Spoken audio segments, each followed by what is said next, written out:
One of the underlying factors that colors and gives us depth of perception and brightens up all of the mitzvos bein adam לחברו, between man and his fellow man, is the principle of ואהבת לרעך כמוך, love your fellow as yourself. There are many stories about this. We're not going to deal with many of them, but there are sometimes in the Gomor I feel that that is the motivating factor of what's happening. The Gomor in Shabbos, in daf there's a story of three people who want to convert to Judaism. They all first approach Shemai, who chases them away, and then they approach Hillel, who converts all of them. The second of those stories, I think, is very important for us. Shuv מעשה בנכרי אחד, שבא לפני שמאי. Another story about a non-Jew who came before Shemai. אמרו, he said to Shemai, גיירני על שתלמדני כל התורה כולה, כשאני עומד על רגל אחת. I want you to teach me the entire Torah while I stand on one foot. דחפו הבנין שבידו. He chased him away with the 2x4, the measuring stick that was in his hand. לפני Hillel. He came before Hillel. Geyri. Hillel converted him. אמרו, he says, דעלך sane לחברך lo תעביד. What is hateful to you, do not do to your fellow. Zuhi Torah kula. This is the entire Torah. We'iddach פירושה. The rest of it is just commentary. Zil Gmor. Go and study. Liמים. The Gemara, I said this was the middle story. After the third story, it says that after a number of days, nizdouggo שלשתן למקום אחד. All three of these converts were in the same place at the same time. Amru, as they told their stories to each other, they said, kapdnותו של שמאי ביקשה לטורדנו מן העולם. The kapdanos, the haughtiness, it's hard to translate this word. The uptightness, I'm not sure. There's no exact translation into English. Of Shammai attempted to remove us from this world. Anvanuso shel Hillel, the humility of Hillel, karvanu tachas kanvei Shechina, brought us under the wings of the divine presence. How you approach someone is critically important. There is a principle that is quoted, it occurs several places in the Yerushalmi and the Darim. It's in the Midrash Tanchum, it's in the Sifrei. ואהבת לרעך כמוך. The Torah says, and you will love your fellow like yourself. Rabbi Akiva says, Ze klal gadol b'Torah. This is a great principle in the Torah, to love your fellow self as yourself. Meaning, this principle of being concerned about other people as much or sometimes more than you're concerned about yourself is the principle that underlines everything. And it's important to keep this principle in mind in all of our dealings with other people. The pasuk says, that's being quoted, Lo sakum v'lo sitor es b'nei amecha. Do not take revenge, do not oppress your people. Ve'ahavta lira'cha kamocha. You will love your fellow as yourself. Ani Hashem, I am God. The Ibn Ezra says, Ve'ahavta lira'cha. What does it mean that you will love your fellow? V'aldatsi shehu mashma'o. I think it means exactly what it says. Shiahov hatov lechavero kamo lenafsho. You always look and find what's good in your friend and love it just as much as yourself. If we only can see good in other people, then of course we will think well of them and we will love them and we will care for them. This is an outlook that we have to put in ourselves, a way of thinking and thought. V'tam ani Hashem. And so the Ibn Ezra says, and what is the reason why the pasuk says that I am God? Ki ani Eloah echad. I am one God. Barasi eschem. And I created all of you. it's not that we're different. When we understand that we are all brethren, we all come together, and we have to have a feeling of love and affection for each other. I've mentioned before in several different circumstances Rav Tukachinsky, and he was the Rosh Yeshiva, a very well-known Rosh Yeshiva in Yerushalayim, and he was the head of the political department of Badatz, among other things. He wrote a tremendous amount. He said that someone that did not see Rav Herzog's house during the course of the Second World War, during the Holocaust, did not know what Ahavas Yisrael was, what love a fellow Jew is. In those days, Rav Herzog negotiated with several people, but the government, a Jew that arrived near Israel under his own power, that was the agreement, would be allowed in, and the certificates, it would be taken from the certificates, the number of people that would be allowed, and since there was no immigration really going on in any numbers at these times, they would be taken out of the numbers that would be allowed to arrive after the war. But they had to have someone that sponsored them, would take sure that they would not be a burden on the government, on society. And Rav Herzog sponsored many, many people. His house was so crowded at night with people sleeping there that in his office, in his house, in those days, the Rabbanut Rishi didn't really have a type of offices that we have now. People were sleeping on the floor. People were sleeping on his desk. People were sleeping in the hallways. He had no place, and he worked almost constantly. You know, he slept very little. Working at 2 o'clock, 3 o'clock in the morning was not an uncommon thing for him. But this was what his house was like, what existence in a time when people need something is.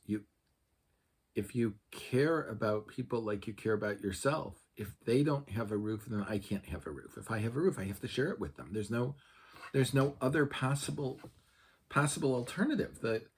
The feeling for these people has to be intense. If you think about the story that I told at the very beginning, someone wants to learn the Torah al regalachas. This is an absurdity. Of course, to chase him away with a 2x4. What are you talking about? However, the Torah is eternal life, and of course I want people to have eternal life, but I can't force it on them. It has to be something that they come to an understanding about.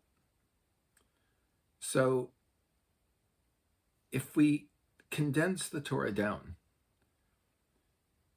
Hillel is saying the purpose of the Torah, the primary purpose of the Torah, is mitzvahs ben adam lechavero, but mitzvahs from between man and his fellow man. And what is the motivating factor of ben adam lechavero? It's ve'ahavta lira'ach kemוך, love your fellow as yourself. So he says, da'alch sani לחברך lo תעביד. What is hateful to you, don't do to your friend. That's the Torah. Now we know exactly what it is. How we apply it, how we do it, Zeal Gmor. Go learn. You have to, at this point, take that to the next step. Do something with it. There's always something more that we can do with ourselves. There's always another way that we can develop the caring about fellow people. I remember one of the times, the first time actually, that I met Rav Mordechai Eliyahu in a private meeting, not with a group of people. And he told me some stories about himself. I think they're educational, very educational in terms of midos, or in terms of the way I specifically as a dayan should act. One of the stories was when he was Rishon LeZion, he had to be in the north of Israel. On Shabbos, Motzi Shabbos, he had to be back in Yerushalayim, so he couldn't wait for Rabbeinu Tam to leave. However, the Rav that he was staying with was careful to keep Rabbeinu Tam. So he said he didn't want to be Matriach the Rebbetzin. He didn't want to ask the rabbi's wife to get him things for Havdalah half an hour before her husband would make Havdalah. So they left immediately after Shabbos, and along the way, they stopped at a gas station. He ordered bira shchora to make Havdalah on. When the person brought him the bira shchora in a cup, he asked for a little bit of water. And he poured the water into the cup so it overflowed. Then he's paying, and the clerk says, I don't understand. Putting water in the bira shchora only it destroys it. It's not as good. What do you... He said, well, when we make Havdalah, it has to overflow. He said, so why didn't you ask for a little more? He says, I didn't want you to think that rabbis were cheap. And the guy stops and he thinks, well, you ordered a cup of beer, but I gave you less than a cup of beer because it wasn't to the top. So I should charge you a little bit less. Constantly thinking, I can be doing something completely correct, but thinking about how it's going to impress other people, what are other people going to take away from it, is a very important lesson. Rav Mordechai Eliyahu was once asked how it's possible to love every Jew. It seems to be an impossible task. There are too many people. How can you love everyone? And he said, I know one Jew who loves every Jew, and I love him. So through shlichus, through the active agency of my love of him and him loving everyone else, I'm able to fulfill the mitzvah of Ahavas Yisrael, of loving every other Jew. And that other Jew is Rav Chaim Drukman Shlita. Rav Kook, the Gomorrah says that the Mikdash was destroyed because of sinas chinam, because of unearned hatred for no reason. Just, he has it, I want more, and so on. Rav Kook said the way the Mikdash will be built is ahavas chinam, loving without reason. Once, one of Rav Kook's great opponents' daughter was ill, and he went around Yerushalayim, and he was told only this surgeon that was brought, I don't remember where, there's a chance that if he does the surgery, that your daughter will live. However, it's very difficult to get. The surgeon is very backed up. He's difficult to get to and so on. However, this person was told that Rav Kook has a very good relationship with him. And if Rav Kook would write a letter, then you would be able to, almost certainly be able to get an appointment. He doesn't know. How can he approach Rav Kook? How can he do this? How can he do that? Doesn't know how to do it. So, but he's attacked him so many times. He goes to Rabbi Levine, the famous tzaddik of Yerushalayim, who was very close to Rav Kook, and asks Rabbi if he could go to the Rav and ask for a letter. So Rabbi says, of course. He goes to Rav Kook, and Rav Kook immediately writes a letter. And as Rav Aryeh is leaving, walking down the street, I don't know what it was called then, now it's called Rehov Rav Kook, he hears someone calling him back, and he thinks, the Rav wants the letter back. I just go. No, he's called. I have to return. So he returns, and Rav Kook says to him, this person probably doesn't have all the money he needs with the sickness of his daughter. He must have had great expenses at this time. one of the steamship companies will give discounts to people that I write a letter for. I want to give him another letter so that he should be able to have discounts. And it will be less of a financial difficulty for him. There are many stories along this line. We don't have time to tell them now. Maybe as we continue with this series, we'll have a chance to have more. But concern for one's fellow is always one of the most important things that we should be thinking about. This is what Hillel was thinking about. This is what Rabbi Akiva is saying when he says, ואהבת לרעך כמוך. Everyone should have a day where we can find something good in every person that we deal with, so we'll truly be able to fulfill the klal gadol b'Torah, the great principle of the Torah, and the mitzvah of ahavas Yisrael.